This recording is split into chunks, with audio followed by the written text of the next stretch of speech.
a movie. Ooh, okay. Welcome back to a brand new video, and today we are going to be talking about and reviewing Jurassic World Rebirth, which is the first of three big July movies, which I can't really think of. Like, they are really being pitted against each other, but we're not going to talk about that. We're going to talk about this movie specifically, Jurassic World Rebirth.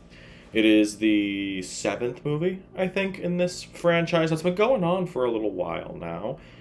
This one is coming back with a director that's doing this kind of movie for the first time, at least the Jurassic movie, Gareth Edwards. If you don't know that name, he directed the Godzilla 2014 one, the one with Bryan Cranston. He also did some of Rogue One. It's still it's out there on what happened with that, but I'm not going to get into that.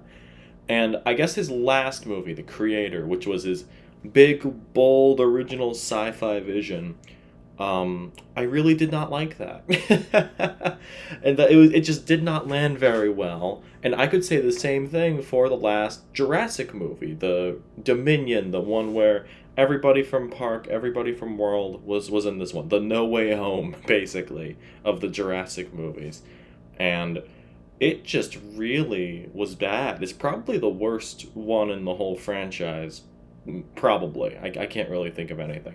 But even then, with the other two World movies, I don't mind them. I think World is fine. Well, the first one is fine. It's kind of like, get everyone back in. I feel like you gotta do one with a full-on park if you're gonna get it started off right. You might as well.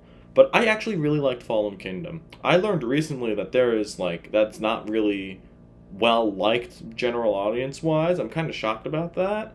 But there is that, and then Dominion came out, and they all made money, which, at some point, if you got to do another one again, which is Rebirth this time. No, this is kind of a soft reset. I mean, it's not, the other movies are canon, I would assume so. They mention, like, stuff that happened in the original Jurassic Park, but they really don't mention anything from the other World movies, so I don't think they're retconning them, I just noticed that. And basically, we are picking up where we left off from Dominion, where dinosaurs are still roaming all over the earth. It's basically that kind of thing. And they're all starting to die off because, the situation with, like, the climate was so different now than it was back 65 million years ago, or around that range. And they've all moved down to the equator. And now we have the business executive type who's actually played by Rupert Friend that wants to make like a medicine for heart disease or something along those lines. I should know it. This is the plot of the movie.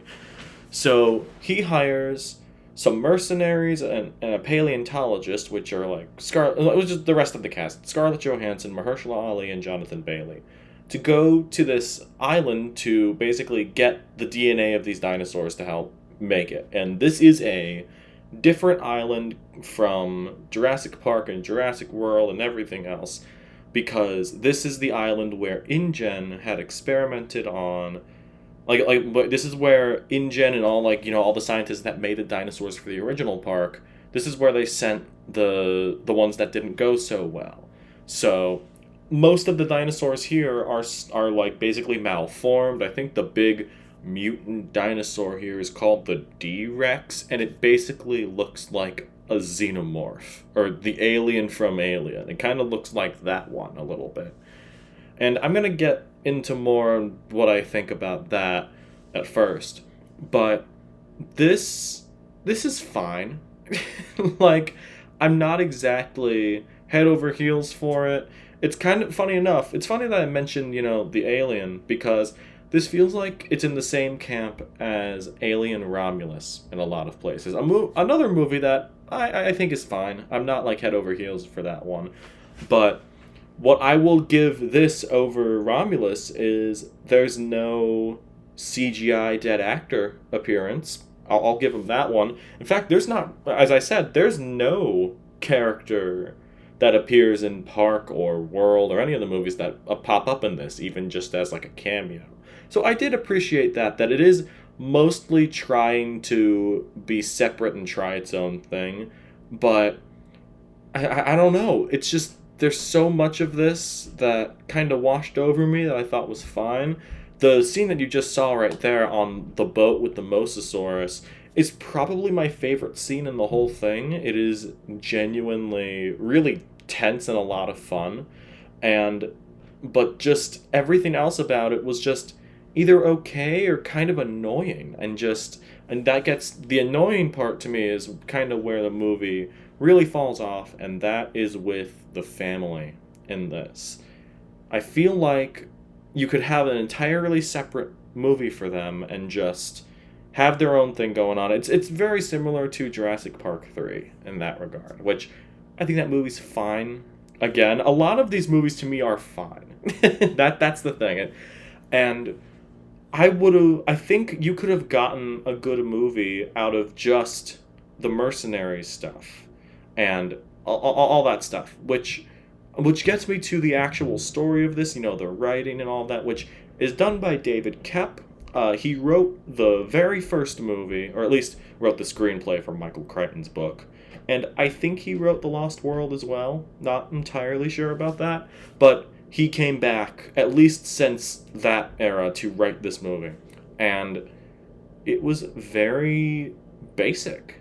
There is a history to this of different directors coming on board. I think the main one that was attached for a while was David Leitch, which I think would have been a really fun pick for this. But they ended up going with Gareth Edwards because David Leitch dropped out of the movie and said that that basically, and it got out that this was going to be a director for hire thing, like not really any sort of cinematic vision with it, which I guess it works because, it's dinosaurs. People are going to go see these because they have dinosaurs, which, interesting contradiction on that. This whole movie is basically framed around the idea of people aren't impressed with dinosaurs anymore, so you keep doing all the mutant stuff. And that doesn't really do anything for me anymore. I thought it was interesting in World and even Fallen Kingdom, especially in the second half of that movie. But here, it feels like we've done this before. And I think David Koepp had gone on record to say that, something along the lines of he doesn't like repeating himself in his other scripts, and he doesn't want to keep doing different story beats. But this is exactly what happened. This is it. You can pull... it feels like it's a greatest hits for Jurassic Park, which, again, if you really like Jurassic Park, a lot of people like Jurassic Park. This thing is making a lot of money already, even though across the board, this is kind of getting an okay reception. At least it's getting better reception than Dominion, but it just kind of feels like a greatest hits album, and you got to hit all the beats that you do for a Jurassic Park movie. And then, the movie ends. And I still don't know how to feel about that. Granted, I do think there are good parts about this. Gareth Edwards did direct this. For the most part, it does look great. I think a lot of the effects in this, there's a good amount of CGI in this. That's pretty well done. The practical stuff here, which a lot of it is practical also, is also done really well. But the problem is, the actual script and screenplay for this is just really, really, I don't want to say bad, but it's just boring. You've seen this movie before, which I understand that this is a big franchise. You gotta want this to make some money, so you can't always take a big risk, especially if you're coming off of the supposed grand conclusion of your franchise. I completely get it. I will say, though, I think most of the acting is actually pretty good. There's a few awkward scenes, but I really like Jonathan Bailey in this. He just popped up in here. But I really liked him in this. There's a few scenes with Scarlett Johansson that I liked a lot. But there's so much about this that just kind of washed over me. Didn't hate any of it. I didn't like with the family, I didn't like the boyfriend character. I can't remember his name, but I did not like him at all. I thought he was just annoying. But there were some parts of this that oh, I can watch this and be fine. But there's I feel like I'm gonna keep repeating myself here. So I'm just gonna lay down the law right here. I'm going to lay down my law, I guess, not the law. You don't have to agree with me. This is why I'm reviewing it and not, another person. But what I'm trying to say is, actually, I'm going to pause it on this because I think I'm going to be wrapping this up. Basically, what I'm trying to say here is this is fine. If you were to watch this as your first Jurassic anything, I mean, preferably watch the first Jurassic Park. Just please do that, even if you're not like a franchise guy. Just watch that movie, please. But if you went to Jurassic Park and then this movie, Rebirth, that's like fine enough. But just, I think I prefer some of the other movies in this franchise. I prefer the first two World movies. I think I prefer the Lost World as well. But just, I was sitting there, it just washed over me. I went, oh, okay movie. And then I left. It went in one ear and out the other. There are parts of this that I had to refresh my mind on before recording this because I forgot about it. So I feel like that could kind of indicate the quality here.